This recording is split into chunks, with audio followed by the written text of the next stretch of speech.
Hello दोस्तों, आपका बहुत बहुत स्वागत है हमारे इस चैनल पर। ये वीडियो अपलोड किया था मैंने रात को और नाइट में, तो बहुत सारे व्यूज़ भी आए, लेकिन व्यूज़ से ज़्यादा कन्फ्यूजन्स आए, बहुत सारे कमेंट्स आए और एक दो मिस्टेक्स मेरे से भी हो गई, जिसकी वजह से कुछ कन्फ्यूज़न हो गया और कुछ कन्फ्यूजन्स जेन्यून होता ही है। एक्चुअल में इनकम टैक्स जो लॉ है वो एक बहुत बड़ा लॉ है ना। बहुत सारे डिडक्शंस, बहुत सारे सेक्शंस, बहुत सारे प्रोविजंस, तो कन्फ्यूज़न होना कोई बड़ी बात नहीं है, हो जाता है कई बार कन्फ्यूज़न। ठीक है, ओके। तो चलिए, मैं कन्फ्यूज़न आपकी दूर करने की मेरी पूरी कोशिश करता हूँ जितना मुझे नॉलेज है, और मुझे नॉलेज क्यों है इसका वो भी मैं आपको ज़रूर बताऊँगा। सबसे फर्स्ट मेरी जो मिस्टेक है वो मैं आपको बता देता हूँ। मैंने जो लिया ना 22-23 और 23-24, वो मेरे को वहाँ पर प्रीवियस ईयर लिखना था। मैंने गलती से असेसमेंट ईयर लिख लिया। मैं एक्चुअल में प्रीवियस ईयर की बात कर रहा था। तो ठीक है, ये मेरी मिस्टेक हो गई और इसलिए मैंने बोला भी था बजट 2022 और बजट 2023, मैंने ऐसा बोला भी था। उसका मतलब मैं फाइनेंशियल ईयर की बात कर रहा हूँ, प्रीवियस ईयर भी नहीं। FY मतलब फाइनेंशियल ईयर, वित्त वर्ष जिसको बोलते हैं। तो मैं फाइनेंशियल ईयर यानी कि 22-23 और 23-24 जो मैंने बात करी है वो फाइनेंशियल ईयर की बात करी है, ना कि असेसमेंट ईयर की। ओके, और मेरे को अच्छे से पता है कि फाइनेंशियल ईयर और असेसमेंट ईयर में जो है फ़र्क होता है, लेकिन वो मानवीय भूल है ना। करते टाइम कई बार आध ने लिख लिया, ठीक है, तो उसके लिए मैं माफ़ी चाहूँगा। अब आ जाते हैं हम आगे। अब मुझे क्यों नॉलेज है, चलो उस बारे में भी बात करेंगे, लेकिन यहाँ पर हम सीधा कमेंट पे चलते हैं, क्योंकि मैंने ये काम कर रखा है इनकम टैक्स का, ऑडिटिंग का, 3-4 साल तक ट्रेनिंग भी ले रखी है। और इसके अलावा मैं टीचर भी हूँ, इनकम टैक्स सब्जेक्ट भी पढ़ाता हूँ। आपको शायद लग रहा होगा ये छोटा सा चैनल जो है ये एक है, ऐसे नहीं और भी चैनल्स हैं जिस पे स्टूडेंट्स को पढ़ाते हैं, BCom वाले बच्चों को पढ़ाते हैं, BBA वाले बच्चों को पढ़ाते हैं, 11th के बच्चों को पढ़ाते हैं, 12th के बच्चों को पढ़ाते हैं। ठीक है, और उसमें BCom में, BBA में जो है इनकम टैक्स भी पढ़ाते हैं। चलिए, अब हम यहाँ चलते हैं। ठीक है, बेस्ट एक्सप्लेनेशन इन्होंने बोला है, ओके, थैंक यू। अब यहाँ पर नेक्स्ट आया है, सर जी इन्होंने बोला है 1,50,000 तक सेविंग थी, वो कितनी है न्यू टैक्स स्लैब में, प्लीज़ बताएं। तो मेरे को इनका सवाल समझ में नहीं है। Next, informative, thank you. मैं ओनली कन्फ्यूजन्स लूँगा। इनकी 7 लाख इंटरेस्ट इनकम है फिक्स डिपॉजिट से, तो उस पर पहले से TDS कट गया होगा, है ना, तो आप उसका रिफंड ले सकते हैं। रॉन्ग 2023 का बजट वो मैंने बता दिया, ये असेसमेंट ईयर बिल्कुल 24-25 होगा, वो फाइनेंशियल ईयर की मैं बात कर रहा था, इसका मैंने जवाब दे दिया है। किंतु वरिष्ठ नागरिकों के अतिरिक्त 50,000 की छूट मिलती थी, तो वो लागू होगी या उसे हटा दिया गया है। जो स्टैंडर्ड डिडक्शन है इसके ऊपर मैं डिटेल में भी आऊँगा, लेकिन इनको यही बोलूँगा कपिल को कि कपिल, वरिष्ठ नागरिक का स्लैब रेट क्या होगा उसका अभी बोला नहीं है। अभी देखो, कल उन्होंने मौखिक रूप से वित्त मंत्री ने बताया है, अभी उसके नोटिफिकेशंस निकलेंगे बजट के, है ना, फिर डिटेल में जब उस लैंग्वेज को पढ़ेंगे तब एकदम करेक्ट पता चलेगा। लेकिन अभी जितना नॉलेज आ रहा है उसके हिसाब से बताएं तो वरिष्ठ नागरिकों की अभी तक कोई स्लैब कितनी है वो नहीं है, तो जो ओल्ड वाली रिज्यूम है वही लागू होगी। वैसे भी बोल दिया है ना, न्यू वाली डिफ़ॉल्ट में है ना। हो सकता है एक मिस्टेक मैंने ये भी करी थी वीडियो में कि मैंने बोल दिया कि न्यू वाली ओल्ड वाली डिफ़ॉल्ट है। ओल्ड नहीं, जो न्यू रिज्यूम आई है, न्यू स्लैब आई है, वो डिफ़ॉल्ट है ना। अगर आप चाहो तो न्यू में जा सकते हो, लेकिन न्यू में जाने के बाद में ATC वगैरह की डिडक्शन आपको नहीं मिलेंगे, उसके ऊपर भी हम आएंगे अभी। ठीक है, ओके, चलिए बात करते हैं। यहाँ पर ये आ भी गया है कि ATC की जो डिडक्शन है वो उसके बारे में क्या है। तो ATC की जितनी भी डिडक्शन है, अगर आप न्यू स्लैब जो नई अभी घोषित हुई है उसमें आप आते हैं तो आपको वो डिडक्शंस नहीं मिलेगी। अब कोई बोलेगा कि ये तो नुकसान हो गया, इससे लोग इन्वेस्ट नहीं करेंगे, इससे लोग LIC नहीं करवाएंगे।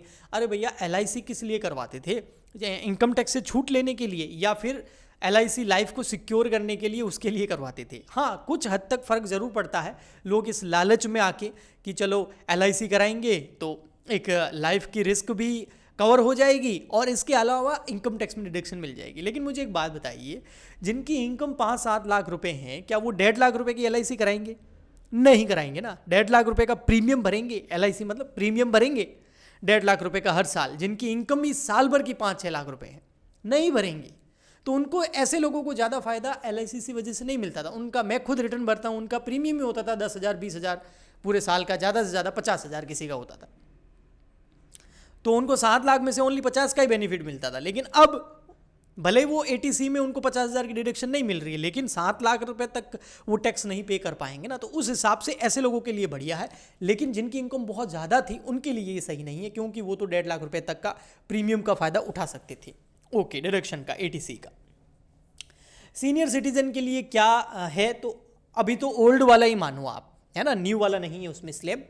हाँ, 7 लाख रुपए वाला इनके सीनियर सिटीजन के ऊपर और सुपर सीनियर सिटीजन के ऊपर भी लागू होगा। अच्छे से समझाया, थैंक यू। इन्होंने ये बोला है कि 25 लाख रुपए तक 7 लाख रुपए तक अगर 25,000 टैक्स बन रहा है और उसकी ही रिबेट दे रहे हैं, तो सीधा ही 7 लाख तक स्लैब जीरो क्यों नहीं करते, मतलब 7 लाख तक जो स्लैब है उसकी रेट नील ही क्यों नहीं करते थे, 7 लाख तक जीरो ही कर दो सीधा, फिर 25,000 की रिबेट देने की ज़रूरत कहाँ है। एक्चुअल में 87 ये जो सेक्शन आया है ना, वो स्लैब से अलग है, पहले स्लैब लगता है फिर डिडक्शन मिलती है। तो उस वजह से यहाँ ये है कि पिछली बार, अभी न्यू का तो न्यू में भी होगा और पिछली बार भी होता था कि स्लैब 87A के बारे में थोड़ी सी बात करते हैं, आपका कन्फ्यूज़न दूर करते हैं। 87A के अंदर देखो, रिबेट जो मिलती है वो 87 सेक्शन ए के अंदर मिलती है। तो 87A के अंदर क्या है कि ऐसा इंडिविजुअल जो इंडियन है और उसकी इनकम कितनी हो, up to 5 lakh, up to 5 lakh, उसको ही 5 लाख रुपए जिसकी इनकम थी, मैं इस असेसमेंट ईयर प्रीवियस ईयर की फाइनेंशियल ईयर की बात कर रहा हूँ, 2022 की मानो, तो उसको ही 12,500 रुपये तक की डिडक्शन मिलती थी।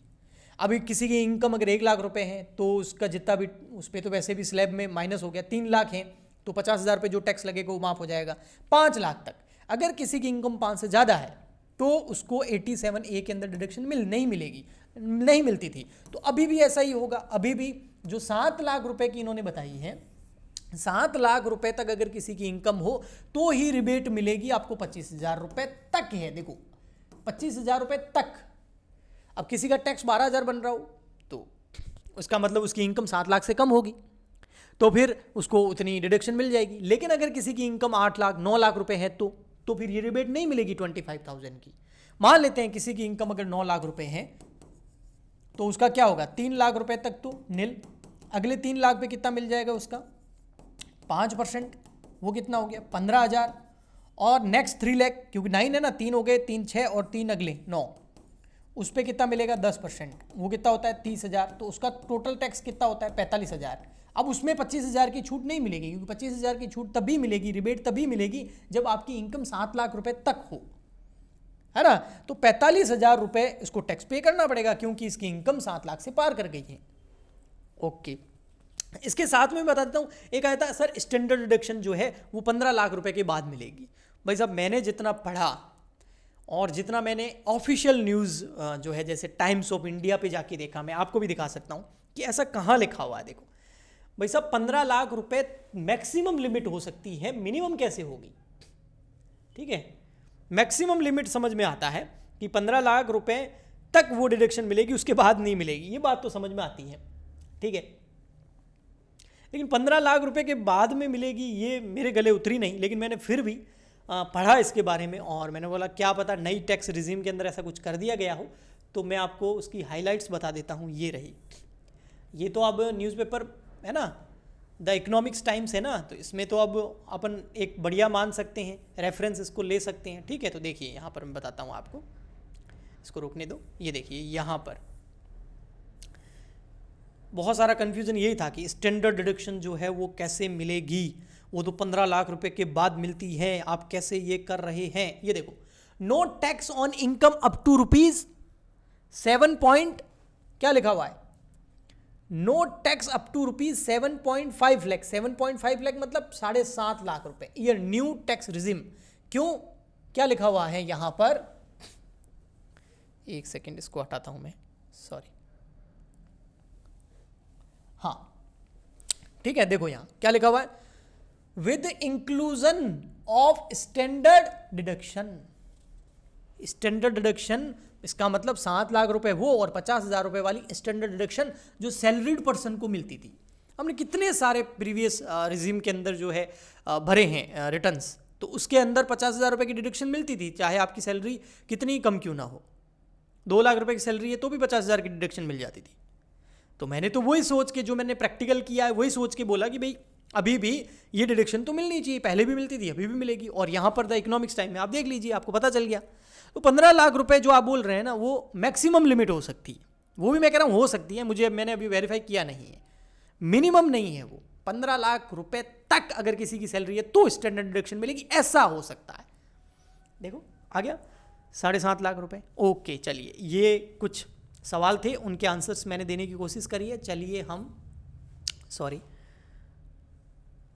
हम बात करते हैं थोड़ी सी और कुछ कमेंट्स की। ज़्यादा वीडियो लंबा तो नहीं करना चाहता, लेकिन जिनके मैंने आंसर दे दिए हैं, मेन स्टैंडर्ड डिडक्शन से रिलेटेड था और रिबेट से रिलेटेड था, तो वो मैंने आंसर पूरे देने की कोशिश करी है, ठीक है। और फिर भी देख लेते हैं अगर कुछ कमेंट और हो तो। ये थोड़ा सा टाइम ले रहा है, हो सकता है नेटवर्क स्लो हो, ठीक है। हाँ ये आ गया, देखो ठीक है। तो यहाँ पर ये है आई एम गेटिंग, ये हो गया हमारा, ये हो गया था, अच्छी बात, अच्छे से समझाया, ये हो गया, very nice, thank you. Sir मेरा 25 लाख से नीचे इनकम है। अब आप 250 है, अगर गलती से अगर 25 लाख लिख दिया तो पता नहीं, अगर 250 है तो आपका वैसे भी 3 लाख की कैटेगरी में आ गया, आप पे स्लैब लग गया, आपको तो मिलेगा ही नहीं, है ना, आपका टैक्स लगेगा ही नहीं, है ना। अगर 25 लाख है तो फिर आपका स्लैब लगेगा पूरा का पूरा आप पे, तो ओके। और आपको वो रिबेट नहीं मिलेगी, है ना, वो 7 लाख रुपए तक इनकम हो तभी मिलती है, नहीं तो नहीं मिलती है।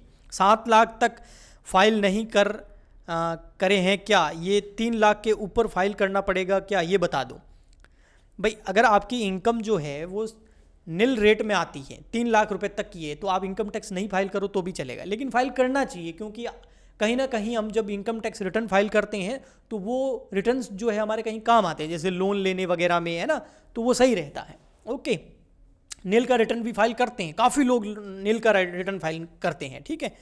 स्टैंडर्ड डिडक्शन 15 लाख से ऊपर सैलरी वालों को है ना, बस अब इसी का मैंने आंसर दे दिया है। 15 लाख अपर लिमिट होगी, है ना। स्टैंडर्ड डिडक्शन मिलती थी पहले, तो मिलती थी। इनकम्प्लीट एंड मिसलीडिंग इन्फॉर्मेशन इन्होंने बोला है, ठीक है। तो इन्होंने भी कुछ मुद्दे उठाए, जिसमें से देखो मैं एक पढ़ने की कोशिश करता हूँ, इस वजह से ऊपर हो नहीं रहा है, पता नहीं, ठीक है। इन्होंने जो बोला था वो भी मैंने बोला, ये भी बोला 15 लाख रुपए से ज़्यादा जब सैलरी होगी तो स्टैंडर्ड डिडक्शन मिलेगी। तो भैया मैंने जितना पढ़ा और आपको अभी इकोनॉमिक्स टाइम में भी दिखा दिया, और पुराना जो सिस्टम था 5 लाख रुपए तक का, वो अभी भी अवेलेबल है। ऐसा नहीं है कि आपको 7 तक ही जाना, आप चाहो तो ओल्ड रिजीम भी स्लैब भी यूज़ कर सकते हैं, ठीक है ना। तो उसमें तो मिल जाती थी, ठीक है। बाकी तो अभी और डिटेल आएगी तो और पता चलेगा। ये भी वही है 15 लाख से न्यू टैक्स रिजीम, तो भैया वही मैं बता दिया है। ये तो स्टैंडर्ड डिडक्शन के ऊपर ही कन्फ्यूज़न ज़्यादा थे। फाइनेंशियल ईयर और असेसमेंट ईयर का ज्ञान नहीं है भैया, ज्ञान तो है, एक मानवीय भूल नाम की भी चीज़ होती है, वो हो गई थी, उसके लिए माफ़ कीजिए, ठीक है। ओके, इनको अच्छा नहीं लगा, चलो कोई बात नहीं। शायद आपको टोटल इनकम और टैक्सेबल इनकम का ज्ञान नहीं है, ये भी है। मैंने ऐसे ही लिखा है टोटल इनकम, ताकि आम आदमी को समझ में आ जाए, भाई साहब आम आदमी को समझ में आ जाए, उसलिए लिखा था। मुझे इनकम टैक्स का ज्ञान है, मैं पढ़ाता हूँ, ठीक है। ओके ज्ञानी बाबा, तो आम आदमी को पता चल जाए। अब उसको यार असेसमेंट ईयर ऐसे लॉ के अगर वर्ड्स यूज़ कर लेंगे तो उसको तो कन्फ्यूज़न हो जाएगा ना। तो मैंने इसलिए लिखा टोटल इनकम, मुझे पता है वो टैक्सेबल इनकम क्या होती है, ग्रॉस टैक्सेबल इनकम क्या होती है, ठीक है। Okay, good information, thank you भाई। और यहाँ पर कुछ और है, ATC का मैंने बता दिया है। 8 लाख तक कितना टैक्स लगेगा, तो भैया 8 लाख तक टैक्स आपका लग जाएगा।